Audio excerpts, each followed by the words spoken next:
देखिए 9th class का chapter 5 fundamental unit of life इसको डिस्कस कर रहे हैं। आप लोग इसको मेन पॉइंट कॉपी में नोट कर लीजिएगा और जिसको हम समझा रहे हैं उसको समझते रहिएगा अच्छे से।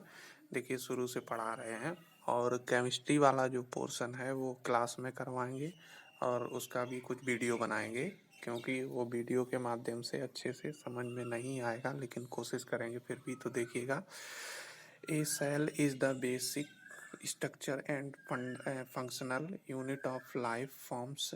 Study of structure and composition of cell is called as cytology। तो देखिएगा, साइटोलॉजी भी सेल को कहते हैं, इसका स्टडी भी करते हैं हम लोग। स्ट्रक्चर, सेल के स्ट्रक्चर का स्टडी स्ट्रक्चर का स्टडी को हम लोग साइटोलॉजी कहते हैं। और देखिएगा, जो भी बॉडी तैयार होती है वो बिना सेल के एग्री नहीं करती है। तो देखिएगा, cell was first observed by Robert Hooke in a dead cork slice while first living cell was discovered by A.V. Leeuwenhoek. तो सबसे पहले डेड सेल, जो डेड सेल खोजा था वो कॉर्क में खोजा था किसने? रॉबर्ट हुक ने। और जो लिविंग ऑर्गेनिज्म में खोजा था वो खोजा था लीवेनहॉक ने। तो ये दोनों बातें बहुत इंपॉर्टेंट हैं। तो सबसे पहले हम लोग लाइन लिखेंगे, a cell is the basic structural and functional unit of life. तो जो सेल होती है वो स्ट्रक्चरल और फंक्शनल दोनों यूनिट जो होती है वो जीवन की दोनों यूनिट होती है। Structure and composition of cell is called cytology. तो इसके स्ट्रक्चर का हम लोग जो अध्ययन करते हैं उसको साइटोलॉजी कहते हैं। और cell was first observed Robert Hooke ने, और सेकंड किसने देखा था? लिविंग सेल लीवेनहॉक ने। अब देखिए, सबसे इम्पोर्टेंट आता है, ये बहुत बार पूछा भी जाता है, 10th के लिए भी इम्पोर्टेंट है, प्रोकैरियोटिक एंड यूकैरियोटिक सेल। तो इनमें डिफरेंस अक्सर कराता है, तो देख लीजिए, 2-3 पॉइंट आप याद कर लीजिएगा। प्रोकैरियोटिक सेल जो होती है वो वेरी स्मॉल इन साइज होती है और यूकैरियोटिक लार्ज साइज होती है। और प्रोकैरियोटिक में जो न्यूक्लियर होता है वो not surrounded by nuclear membrane. अभी आगे बताएंगे हम लोग मेम्ब्रेन के बारे में, तो वहाँ से समझ लीजिएगा। और nuclear region surrounded by nuclear membrane. और इसमें न्यूक्लियस अब्सेंट होता है, इसमें न्यूक्लियस प्रेजेंट होता है। Membrane bound cell organelles are absent, और इसमें मेम्ब्रेन बाउंड सेल होता है। Cell division by fission. Fission का मतलब होता है 1 से 2 बनना, 2 से 4, ये बहुत तेजी से फैलता है। और इसमें यूकैरियोटिक में सेल डिवीजन बाय माइटोसिस के थ्रू होता है। तो ये इस चैप्टर का बहुत बहुत इम्पोर्टेंट टॉपिक है, difference between prokaryotic cell and eukaryotic cell. अब देखिए, कंपोनेंट ऑफ सेल, जो सेल बनता है उसके कंपोनेंट क्या क्या होते हैं। तो देखिए, सबसे पहला प्लाज्मा मेम्ब्रेन होता है, दूसरा न्यूक्लियस होता है, तीसरा साइटोप्लाज्म होता है।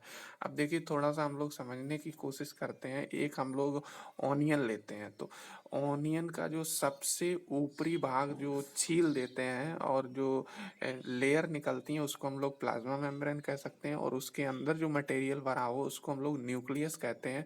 और सपोज दैट अंडा ले लीजिएगा, जो उसमें लिक्विड पदार्थ निकलता है उसको साइटोप्लाज्म कहते हैं। जो ऊपरी लेयर होती है उसको प्लाज्मा मेम्ब्रेन कहते हैं। और उसके बाद अंदर जो होता है उसको हम लोग न्यूक्लियस कहते हैं। अब देखिए, सेल मेम्ब्रेन है क्या? Cell membrane is also called as plasma membrane. Second, it is the limiting boundary of each cell separate cytoplasm from is surrounding.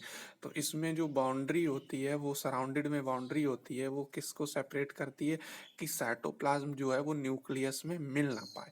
It is found in both plant and animal. ये दोनों में पाई जाती है membrane. और ये किसकी बनी होती है? प्रोटीन और लिपिड की बनी होती है। और आगे देखिएगा, plasma membrane is selectively permeable in nature. It allow permit the entry exit of the some material in a out of the cell. अब देखिए, हम लोग अक्सर कर घरों में देखते हैं कि चाय की छन्नी लेते हैं ना, तो उसमें अगर हम लोग चाय छानते हैं तो वो छन्नी क्या करती है? चाय को वहीं ऊपर रख लेती है, केवल जो लिक्विड वाला चाय का पोर्शन होता है उसको नीचे जाने देती है। तो यही हमारा मेम्ब्रेन का काम होता है, जो सिलेक्टिव चीज़ें होती हैं उन्हीं को एंट्री देता है, बाकी सबको बाहर रखता है। तो ये सिलेक्टिवली परमेबल मेम्ब्रेन भी इस मेम्ब्रेन का नाम दिया गया। अब देखिए, फंक्शन ऑफ प्लाज्मा मेम्ब्रेन, ये क्या करती है? मॉलिक्यूल को इनसाइड और आउटसाइड रेगुलेट कराती है, मूवमेंट कराती है। और ये composition of cell help maintain the distinct composition of the cell का होता है। अब सेल वॉल क्या होती है? तो देखिए, जो हमने एग का उदाहरण लिया था, जो आउटर लेयर होती है उसको सेल वॉल कहते हैं। जो लिक्विड पदार्थ भरा रहता है उसको क्या कहते हैं हम लोग? साइटोप्लाज्म कहते हैं जो अंदर पीला सा पदार्थ है उसको सपोज दैट न्यूक्लियस कह सकते हैं। तो देखिए it is outer most covering the plant cell, it absent animal. Cell wall जो होती है वो एनिमल सेल में नहीं होती है, बहुत ही इंपॉर्टेंट पॉइंट है। फंक्शन ऑफ सेल वॉल क्या करते हैं, ये शेप प्रदान करता है। अगर शेप देता है और ये बॉडी को स्ट्रेंथ देता है, स्ट्रेंथ मतलब पावर देता है। Permeable and allow enter molecule of different size, और ये अलग अलग मॉलिक्यूल को एंट्री देता है। फंक्शन ऑफ सेल वॉल देखिए डिफाइनाइट शेप पहले ही बता चुके हैं, provide strength to the cell, cell को स्ट्रेंथ देता है, और रिपेयर एंड रीजनरेशन, और ये भी बहुत इंपॉर्टेंट है, ये रिपेयर करता है। जैसे देखिएगा कहीं चोट वगैरह लग जाती है तो उसको रिपेयर करना और रीजनरेट करना, दोबारा वहाँ पे स्किन आना, जैसे कहीं पे भी स्किन कट जाता है तो उसको रिपेयर करके दोबारा स्किन आना, ये सेल का बात होता है। और देखिए ये बहुत ही इंपॉर्टेंट पॉइंट है कि कहाँ पे रीजनरेशन पावर ह्यूमन बॉडी में सबसे कम होता है, वो किस में होता है, ब्रेन में होता है ना। अब देखिए न्यूक्लियस, ये न्यूक्लियस अब थोड़ा कटा हुआ दिखाई देता है, थोड़ा ध्यान से देखिएगा। Nucleus is the most important cell organ which direct and control its cellular activity called headquarter of cell. इसको हेडक्वार्टर ऑफ सेल कहते हैं और इसको डिस्कवर किया था रॉबर्ट ब्राउन ने।